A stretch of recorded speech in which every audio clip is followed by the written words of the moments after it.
విలువలేని పుణ్యం. ఈ కథను రచించిన వారు వి లక్ష్మీపతి గారు. బొమ్మలు శంకర్ గారు.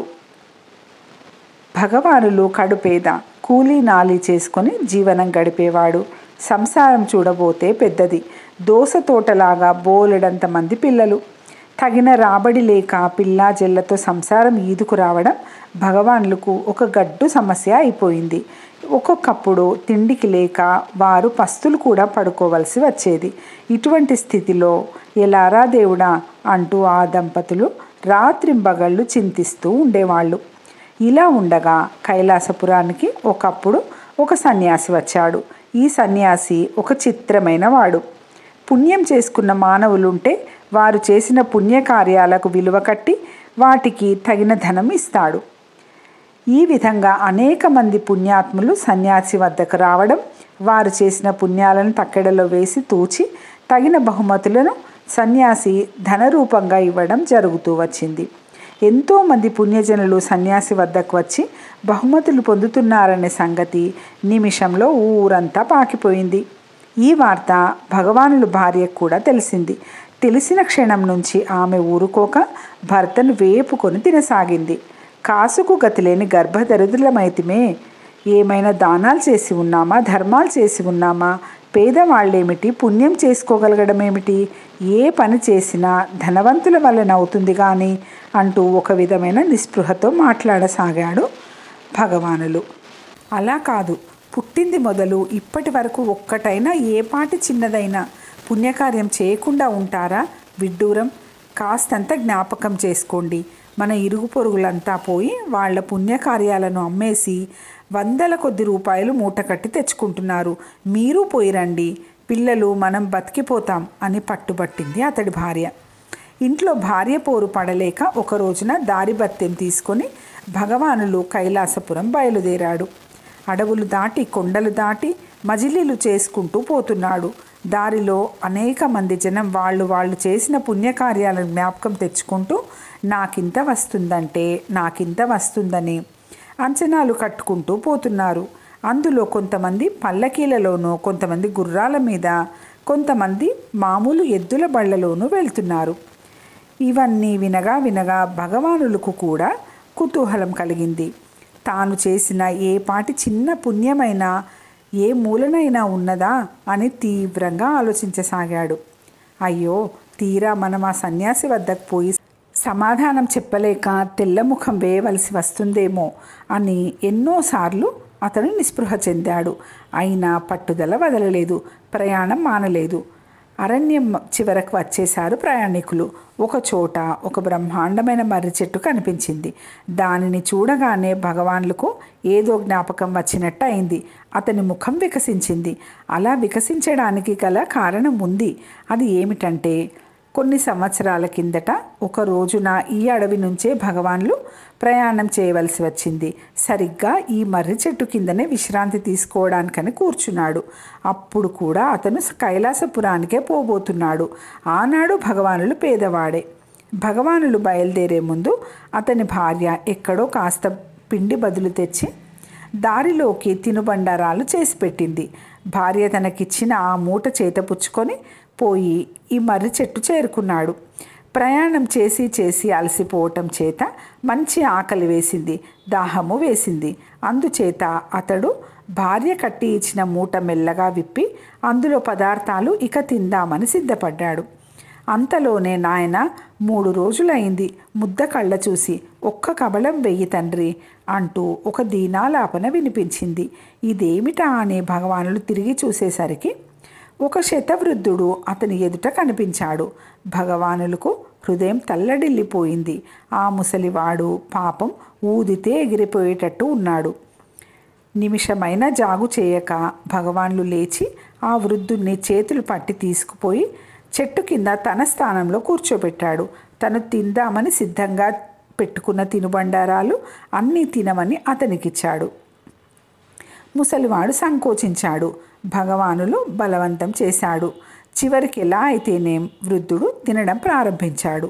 సగం తిన్నాక వృద్ధుడు తృప్తితో లేచి భగవానుల్ని అనేక విధాలా దీవించి తన దారిన తను వెళ్ళిపోయాడు. ఇప్పుడు ఈ మర్రి చెట్టు చూడగానే ఆనాటి ఈ సంఘటన చటుక్కున జ్ఞాపకం వచ్చింది భగవానులకు. అతని ముఖం వికసించడానికి అదే కారణం. ఈ పాటిదైన ఒక చిన్న సుకృతం గుర్తుకు వచ్చినందుకు భగవానులు పొంగిపోయాడు. అతనికిప్పుడు మనసులో కొంచెం నిబ్బరం కూడా కలిగింది. ఈ మనోధైర్యంతో అతను మరికొంచెం గబగబా కాలు సాగించి చివరకు కైలాసపురం చేరుకున్నాడు. అక్కడ సన్యాసి బస చేసి ఉన్న మకాంలో జనం పట్టకుండా ఉన్నారు. సన్యాసికి ఎదుట ఒక కాటా తగిలించి ఉంది. అందులో పుణ్యం చేసుకున్న వాళ్ళు ఒక్కొక్కళ్ళే వచ్చి ఒక సిబ్బెలో కూర్చుంటారు.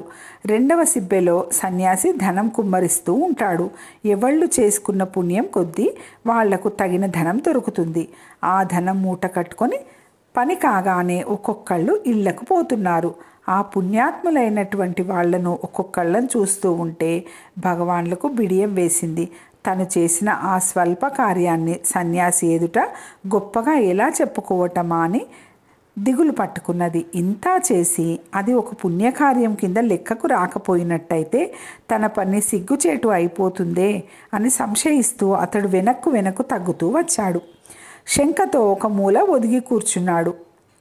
భగవానులను సన్యాసి గమనించి, ఎవరయ్యా నీవు, ఎందుకు వచ్చావు, ఏమిటి కథ అని కుశల ప్రశ్నలు వేశాడు. అందుకు భగవానులు జంకుతూ, స్వామి, బీదరికం సహించలేక నేను ఏదైనా చెప్పుకొని తగిన ద్రవ్యం పుచ్చుకుందామని వచ్చాను.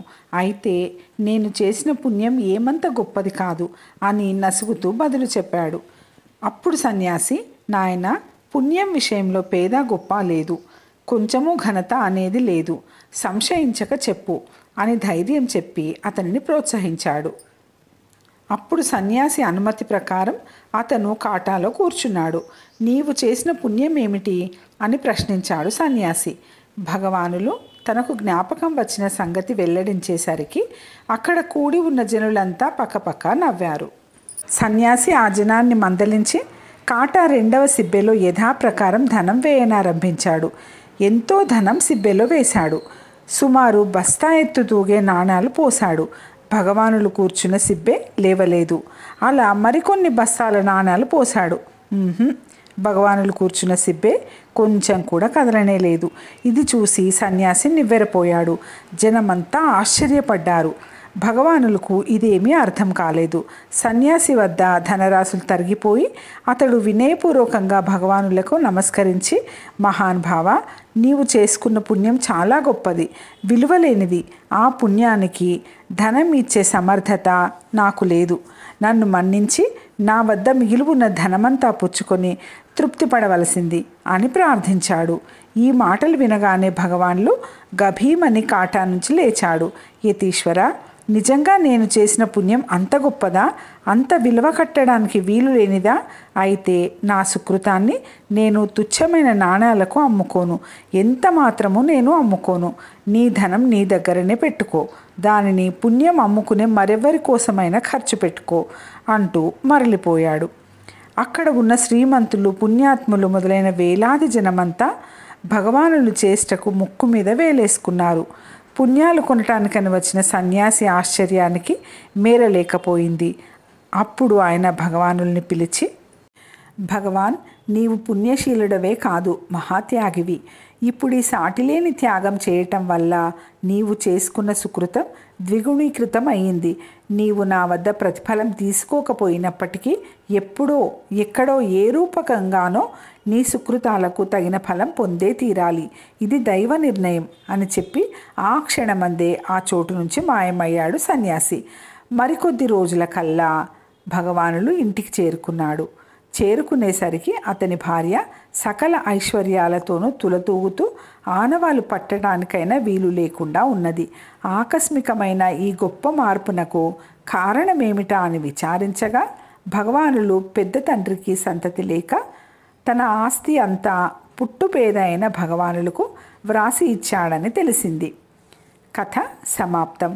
ఇంత చక్కని కథ మీకు నచ్చే ఉంటుందని అనుకుంటున్నాను. నచ్చినట్టయితే లైక్ చేసి మర్చిపోకుండా సబ్స్క్రైబ్ చేసుకోగలరు, అలాగే షేర్ చేయగలరు. ధన్యవాదాలు.